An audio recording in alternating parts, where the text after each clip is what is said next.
Welcome to the Lancaster Patriot Podcast. My name is Chris Hume. I am the managing editor here at the Lancaster Patriot, a conservative print newspaper serving Lancaster County and beyond.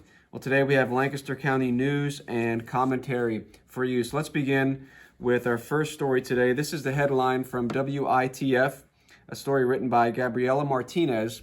And the headline says, "Activists and LGBTQ residents call for Chambersburg's non-discrimination ordinance to be reinstated." And the article says this. It says, in January, Chambersburg became the first borough in the state to repeal a local non-discrimination ordinance.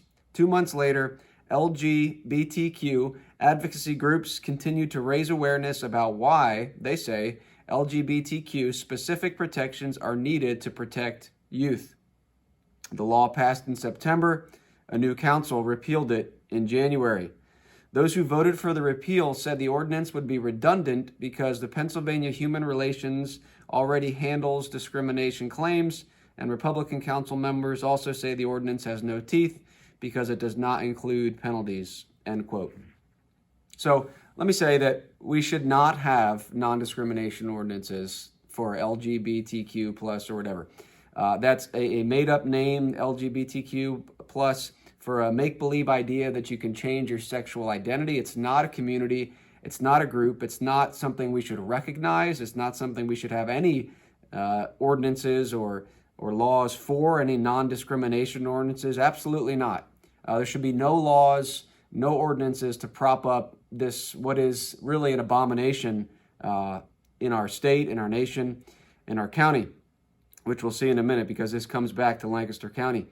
In fact, in a just and righteous society, the open promotion of this sort of vileness and sexual perversion and wickedness would actually come with civil consequences. So we're on the other side of justice here by trying to prop this stuff up in our society.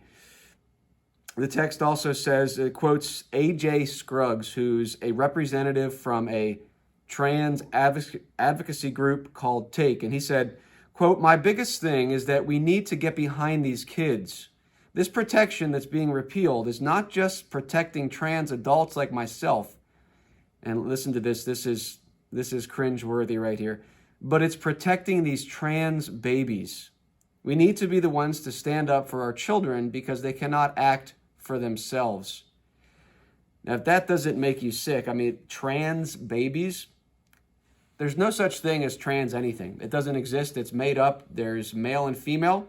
There are men who are confused. There are women who are confused. And sadly, there are boys who are confused and there are girls who are confused about their sexuality because people like A.J. Scruggs say that we need to protect these, quote, trans babies. Now, of course, it shouldn't surprise us if these are the same people that want to see babies aborted and murdered and have their brains sucked out of their skull, as we'll look at a story later here. These are the people, the liberals, who are saying this is all about protecting the babies, the trans babies. This is a travesty. It's an abomination. It's a judgment.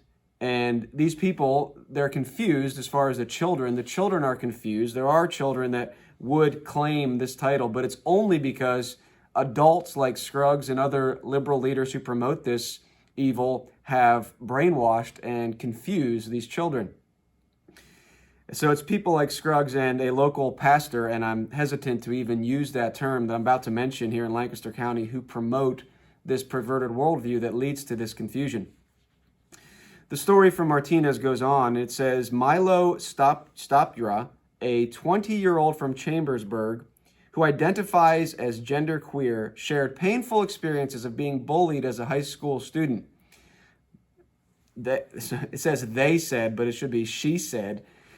She said a teacher outed them. Again, it should be her. She's referring to, this is just ridiculous, referring to herself as they or them, in front of an entire class, which made my life a living hell because of the unavailability of safe LGBTQ shelters in Chambersburg. Stopra, who uses the pronoun they, said that she, this is ridiculous, said she ended up in Columbia. So she ended up here in Lancaster County, where she was able to get help at Rivertown Pride Center.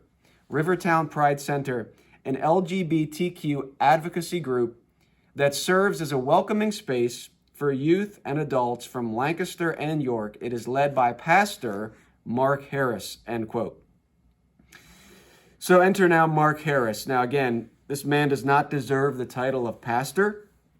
He's listed as the pastor at Salem United Church of Christ in Columbia. So, Mr. Harris, please stop calling yourself a pastor, but even more than that, stop blaspheming the name of Christ by having your church include that glorious name. This is what Harris said, a local, again, I hate calling him a pastor in Lancaster County. It's not a church. That would be a synagogue of Satan, an apostate church that has rejected the lordship of Christ and the Bible. But this is what he says. This is what Mark Harris says. He says, the ordinance is needed. Reinstate the NDO. Even if all it does is say to the people in this community who would be protected by it, that we have the intention of protecting you, isn't that enough? If we have refugees, so he calls these people who are fleeing Chambersburg, he calls them refugees. If we have refugees going counties away in order to get away from the oppression here, isn't that an indication, end quote? I mean, this would just be laughable as if it wasn't so evil and wicked. And this is the churches, again, it's not a church, it's a synagogue of Satan, but this is the website that Mark Harris of the group where Mark Harris claims to be a pastor of this church. It says, Mark Harris moved to Lancaster from New Hampshire to attend seminary after a career in restaurant management. He and his partner, Angela, I'm not sure why it doesn't refer to her as his wife, unless he's living with someone who's not his wife. And again, I mean, this is a local, quote-unquote, spiritual leader, and that's why I'm addressing this. And it says he graduated from Lancaster Theological Seminary and is awaiting ordination in the United Church of Christ. Again, please remove the name of Christ from that synagogue of Satan. Part-time pastor at Salem UCC in Columbia, Pennsylvania, and is co-founder of the Rivertown Pride Center. So this is some of the abominations, spiritual,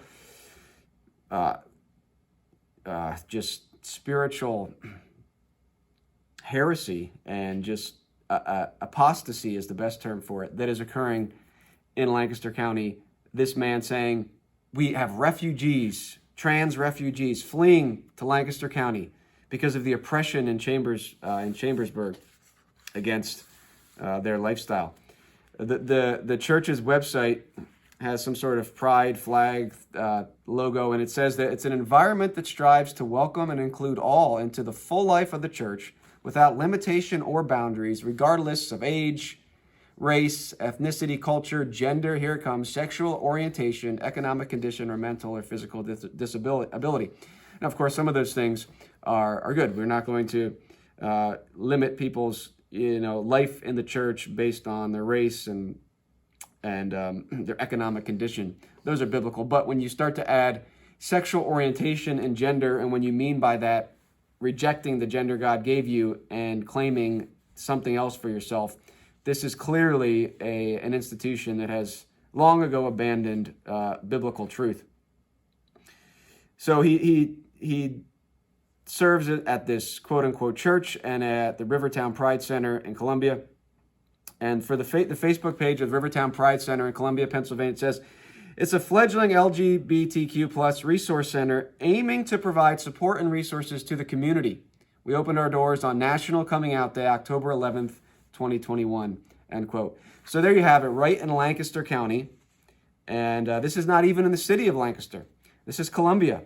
And this is a judgment on our county that this wicked worldview would be countenanced at all in our county, that there would even be a place like this that would encourage and support just clear and outright rebellion against God and his law, something that destroys people's lives, by the way. Of course, you've probably heard about President Biden's approval of what they call, sex change therapy and hormone treatment. And of course, you can't change your sex. You can mutilate your body. And what is happening is wicked. I mean, it's bad enough if an adult chooses to do that, which is still wicked and evil to mutilate your body like that. But for adults to do that to children, confused children who are being brainwashed and manipulated by this trans woke liberal movement, That's another level. And what is going to happen when 11-year-old, 12-year-old who has this done to them 10, 15 years from now, they realize that this was the dumbest possible thing that they have done, and now their life is ruined. They can't have children. They can't marry because of this. Of course, these people who are promoting this stuff don't care. They don't care about the consequences. They don't care about what this does to the culture and the society. All they care about is promoting their love of self and their worship of self. So this is a worldview. This is an idea, worse than an idea, a movement that is finding a foothold here in Lancaster County, and this thing will destroy communities, and it cannot be countenanced at all. We must stand against it. This Rivertown Pride Center in Columbia should be facing incredible opposition from the community, and hopefully our county will wake up and not have, it's kind of I don't think that was the intention of the county wherever this woman fled from, but Lancaster County should not be a place that people flee to celebrate sexual perversion and deviancy. That is not a badge of honor. We can show love to people who are confused, and especially these children who are being brainwashed into this wicked sin. That's our first story, unfortunately, happening here in Lancaster County. Our second story comes from WHTM. Headline says, a mother and daughter are suing Park City Center's owner over the shooting that happened there last October. And the article says that their lawsuit alleges that the property, Brookfield Properties, which owns the mall, failed to address the possibility of violence at the facility. So the mall has a no firearms policy, but the lawsuit says the policy is not followed. Obviously, people who want to use guns or any sort of weapon to commit a crime do not care about no firearm, no knife, and they don't care about those policies. So I don't think that, this lawsuit amounts to much. I mean, it's an evil thing that happened. I mean, evil thing for someone to murder someone, to be reckless and careless, as we'll see in a minute. And there should be consequences for that, severe, strict consequences for those who would endanger others and kill others because of their reckless behavior. But the lawsuit here is that the mall is at fault because they didn't do enough to prevent people from entering into their facility, prevent them, make sure that they didn't bring any firearms. So we'll see what happens with that lawsuit. All right, our third story has to do with Lancaster Mennonite School, and is it going off the rails? And this may be old news for you, but it appears there's not a news story on this that I could find, but just some people raising concerns, and two main things with the school. And I think this is important for us to discuss because it's not simply the government schools that are going off the rails. I mean, that's been the case for decades. The government school system is a creation of the state. It's socialistic. It's evil. It's anti-Christ, anti-family. Please take your children out of there. Do not try to reform the government schools. We need to abolish them. Now, private schools, on the other hand, there is hope for them. However, the concerning thing is that many private schools that even claim to be Christian have embraced liberal ideas. So there's two parts to this, and the first part is very clear that it's from a recommended resource list from the Lancaster Mennonite School. And the second part has to do with that it appears that possibly a teacher at the school is involved in a part-time gig of tarot card reading and other pagan practices. So let's take a look at the books first. Again, this is not a government school. This is a private Christian school. And this comes from their website, Lancaster Mennonite School. And the page does make it clear that these books are not required reading for the school. They're not. It says they're not in the school. All these books aren't necessarily in the school. It says this is not a list for school use, library inclusion, nor required reading of the curriculum of LM, Lancaster Mennonite. Rather, we intended for these resources to be seen as options for parents if they choose. So I do want to note that. I don't know if that means that none of these books are in the library or not, but it still should be concerning to inquiring minds that these are the books recommended by Lancaster Mennonite's Anti-Racism Task Force. So apparently they saw the need for an anti-racism task force, and they have included these books for parents.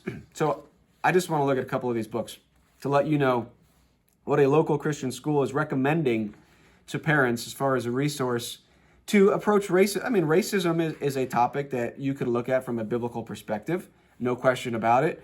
Racism, if we define it as having hatred or prejudice for someone based on how they look, based on their heritage, their ancestry, yeah, evil, wicked thing. But that's generally not how racism is defined now by the liberals. But let's look at these books that this quote-unquote Christian school is recommending to parents from this anti-racism task force. So I just want to give you two. First, there's a book called Not My Idea, a book about whiteness by Anastasia Higginbotham. All right, now this book has already received attention in the news. Fox News had an article that said, the controversial book, which has been made the subject of a recent lawsuit, contains a scene where a demonic figure offers the main character a contract binding you to whiteness. So this demonic figure offers this main character, here's a contract binding you to whiteness. And the imaginary terms offer stolen land, stolen riches, and special favors. It adds that whiteness gets your soul and to mess endlessly with the lives of your friends, neighbors, loved ones, and all fellow humans of color. The end of the book contains a section for signature and notes land, or the end of this section in the book about this contract. It contains a place where the character would sign and notes land, riches, and favors may be revoked at any time for any reason. Prior to presenting the contract, the book tells white readers they're fighting for their own liberation and opposing white supremacy. So this is one of the books, Not My Idea, a book about whiteness, that the Lancaster Mennonite Anti-Racism Task Force recommends to parents to help their children think through the issue of racism. Well, it doesn't get any better, and I think every book on here, unfortunately, would probably be just as bad, but I want to do one more, and this is another book that I think people have heard about. It's the Anti-Racist Baby Board Book by Ibram X. Kendi. Again, this book has been in the news as well. The Harvard Gazette wrote a story on it, or a piece on it, and said, anti-racism scholar Ibram X. Kendi doesn't believe it's possible to be not racist. The award-winning author, director of Boston University's Center of Anti-Racist Research, and the 2020-2021 Francis B. Cashin Fellow at the Radcliffe Institute for Advanced Study, said during a recent TED interview that, quote, the heartbeat of racism itself has always been denial.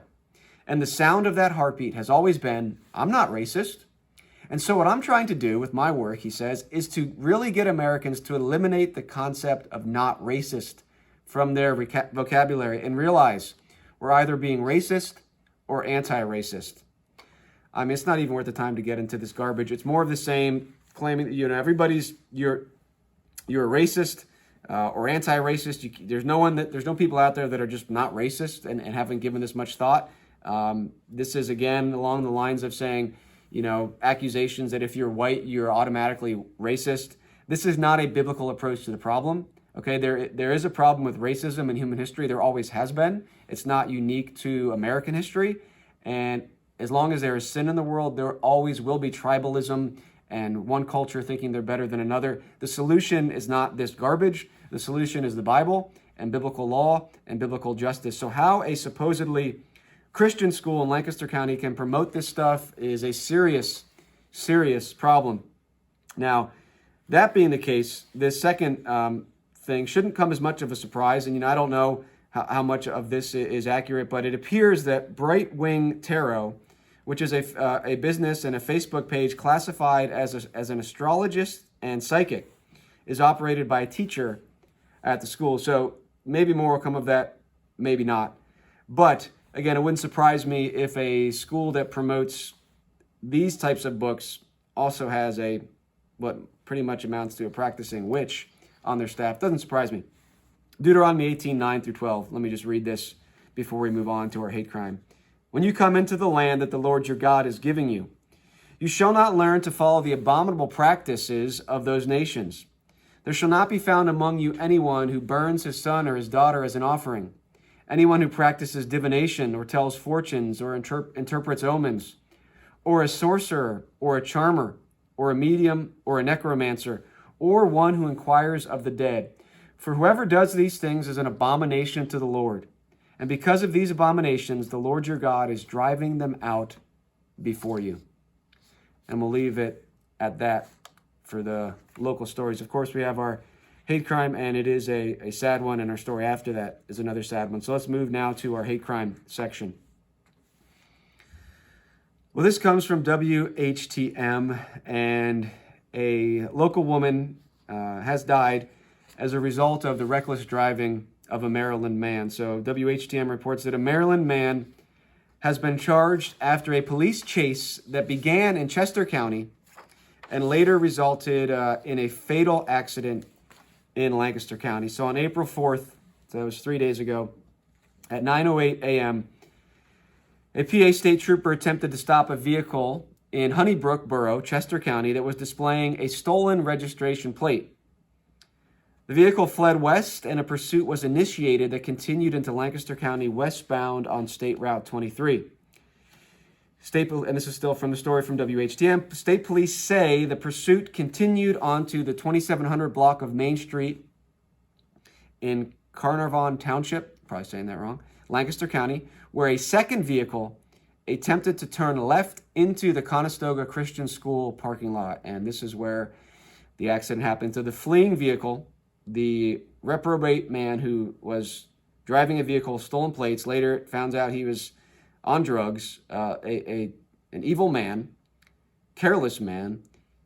He's fleeing. He's attempting to evade the cops because he doesn't want to get charged with drug use or DUI. And so he's driving at speeds of excess of 85 miles per hour, I believe. And he's attempting to pass several vehicles in the opposing lane. And he strikes this vehicle that's turning into the Christian school, Conestoga Christian School, strikes the driver's side of the vehicle. The impact caused the vehicle to roll over and hit a utility pole before coming to rest on its roof. And the driver of this vehicle, 32-year-old Alicia Whistler of Monton, died as a result of her injuries, and a 5-year-old girl was transported to Reading Hospital with minor injuries. I mean, that is just devastating, and often this is the case. Those who are careless and reckless in vehicles survive, and the innocent bystander, if you will, is killed. Now, the operator of the vehicle that caused the accident, the fleeing vehicle, was 20-year-old Christopher Pineda Gasca of Northeast Maryland. He was taken into custody, and he was transported to Reading Hospital, and he had a blood draw for suspicion of DUI. He was released from the hospital and is now in the custody of state police, and I believe he's in prison, awaiting, or in the county, waiting for a trial on this just to take forth. So, I mean, this is devastating. Obviously, this is a local woman, a local teacher. She was a teacher at Conestoga Christian School, and she was arriving to work, I believe, and this happens. And there were students that witnessed this accident right in front of the school. Just a horrible, horrible thing. And yeah, I mean, the stupidity is an understatement of this man to run from the police instead of just dealing with the consequences of his actions, whether it was a stolen vehicle or not, whether he was driving under the influence or not. Just deal with your actions, deal with the consequences of your actions instead of endangering others. Now, I will note that there may be a response to this where people say we need more laws against drugs and DUIs, and I don't think that's the answer.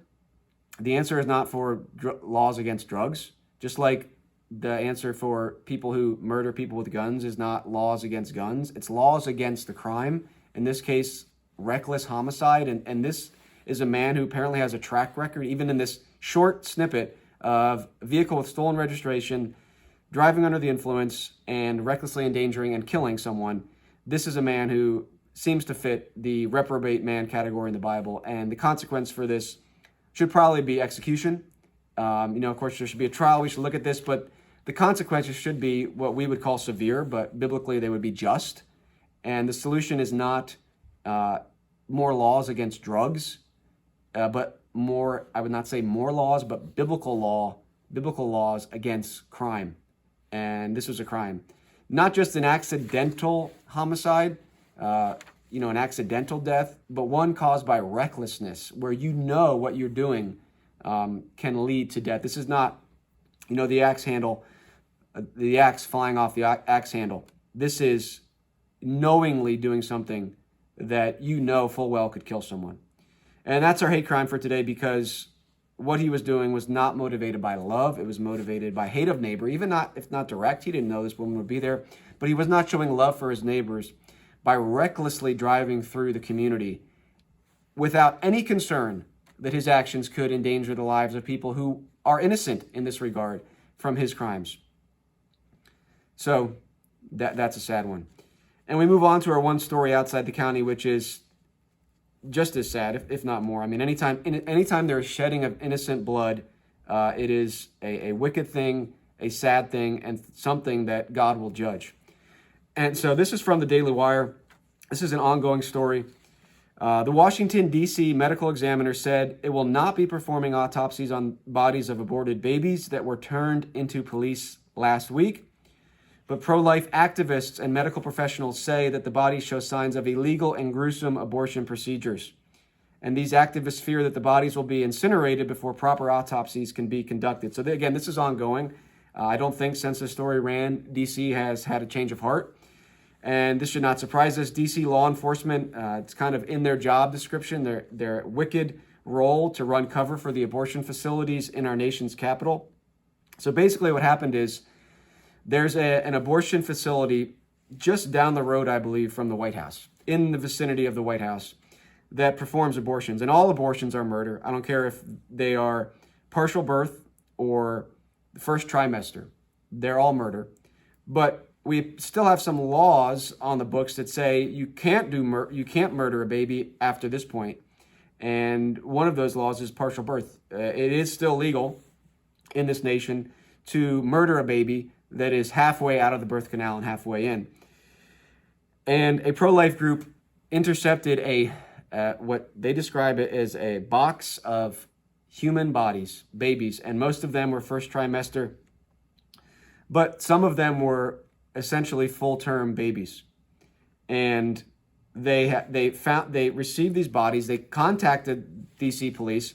DC police is in no hurry to respond. I think they didn't even come that day. They came the next day, and they're more focused on, I think there's an FBI case against the woman who got the bodies for her involvement in these rescues.